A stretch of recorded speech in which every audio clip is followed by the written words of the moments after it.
ঐতিহ্যবাহী বগুড়ার মাটিতে রয়েছে অনেক পীর আউলিয়া ও সুফি সাধকদের স্মৃতি।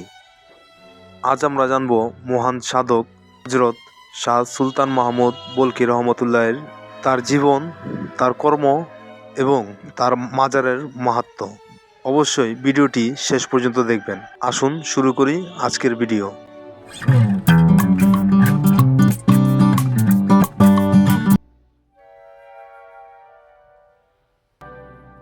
হযরত শাহ সুলতান মাহমুদ বলখী রহমতুল্লাহ ছিলেন আফগানিস্তানের বলখ নগরী থেকে আসা একজন সুফি সাধক এবং ইসলামিক চিন্তাধারার প্রবক্তা।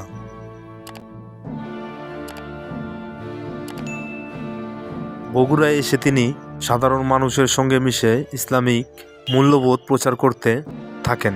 তার অনুপ্রেরণায় বহু মানুষ ইসলামের সুশীতল ছায়াতলায় আশ্রয় নিয়েছিলেন।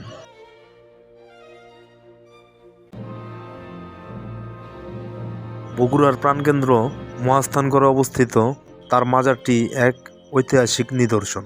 মাজারের পরিবেশ শান্তিময় ও ধ্যানমগ্ন।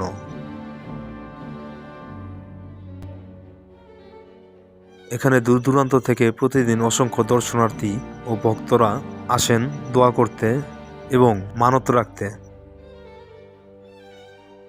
হযরত সুলতান মাহমুদ বলখী রহমতুল্লাহের শিক্ষা ছিল মানুষের প্রতি ভালোবাসা এবং ন্যায়পরায়ণতা। আধ্যাত্মিকতা এখানকার সামাজিক ও সাংস্কৃতিক জীবনে গভীর প্রভাব ফেলেছে। আজও তার শিক্ষাগুলি আমাদের জীবনে প্রাসঙ্গিক।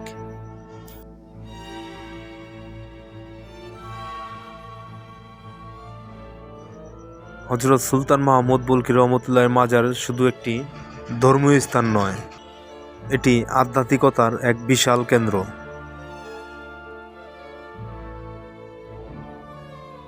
তিনি ছিলেন শান্তি ও মানবতার প্রতীক।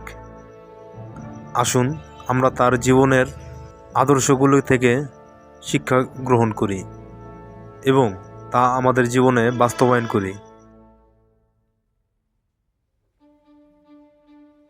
ঐতিহাসিক মহাস্থানগড়ের রাজা পরশুরামের প্রাসাদ ও তার অলৌকিক কূপ জিয়তকুণ্ড নিয়ে করা আমার এই ভিডিওটি দেখতে পারেন।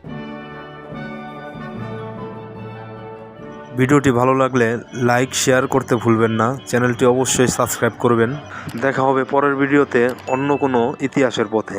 সে পর্যন্ত সবাই ভালো থাকবেন।